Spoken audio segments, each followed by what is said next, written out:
Hello বন্ধুরা, good morning. কেমন আছেন আপনারা? নিশ্চয়ই খুব ভালো আছেন। আমিও ভালো আছি। সবিতা গোস্বামী ব্লগ চ্যানেলে আপনাদের সবাইকে স্বাগত। লাইক, কমেন্ট, শেয়ার করবেন, সাবস্ক্রাইব অবশ্যই করে দেবেন। ফেসবুক পেজ থেকে যদি আমার এই ভিডিওটা দেখে থাকেন অবশ্যই ফলো করে দেবেন। ইউটিউব থেকে দেখলে সাবস্ক্রাইব করতে একদম ভুল করবেন না। আবার একটা রান্না নিয়ে এসেছি, আপনাদেরকে দেখাবো। আজকে দেখাবো হচ্ছে গাজর বাটা। চলুন দেখাই কেমন করে আমি গাজর বাটা তৈরি করি।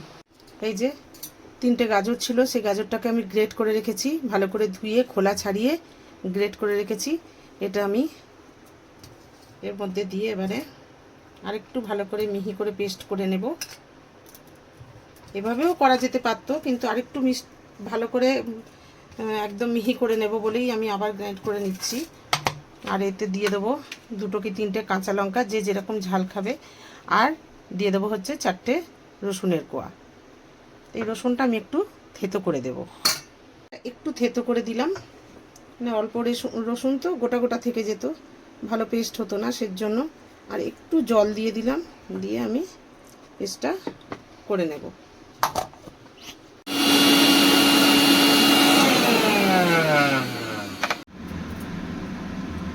খুব ভালো করে এই যে পেস্ট করে নিয়েছি। এবারে কড়া বসিয়ে দিয়েছি। কড়া একটু তেল দেব,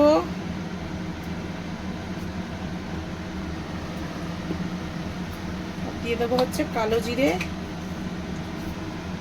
শুকনো লঙ্কা ফোড়ন দেওয়া যেত, কিন্তু আমি খুব একটা বেশি ঝাল দেব না, সেজন্য শুকনো লঙ্কা ফোড়নে দিচ্ছি না। আমি দিচ্ছি হচ্ছে শুধু কালো জিরে।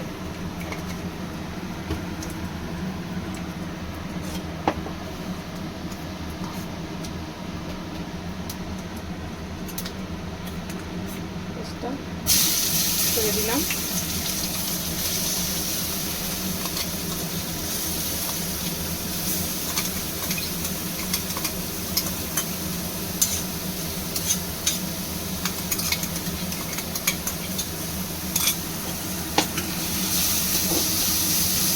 আন্দাজ করে একটু নুন দিয়ে দিলাম।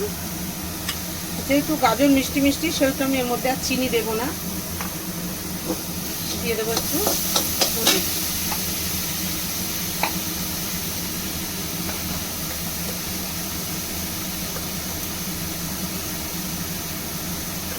হলুদের গুঁড়ো দিয়ে দিলাম।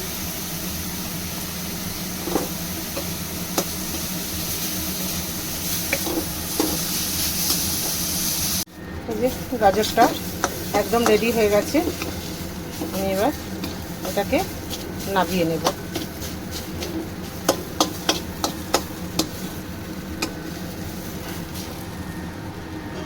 যদি ভালো লেগে থাকে একটা লাইক, কমেন্ট, শেয়ার করবেন, সাবস্ক্রাইব অবশ্যই করে দেবেন। আর এইভাবে গাজর খেয়ে দেখবেন, বেশ শুকনো ভাতে মেখে খেলে বেশ ভালোই লাগে। এবার আমি এটা নামিয়ে দিচ্ছি।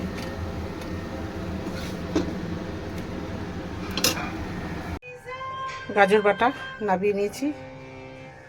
তো আজকে আসি, আবার একটা অন্য রেসিপি নিয়ে আসবো, আপনাদের সঙ্গে শেয়ার করব। বাই।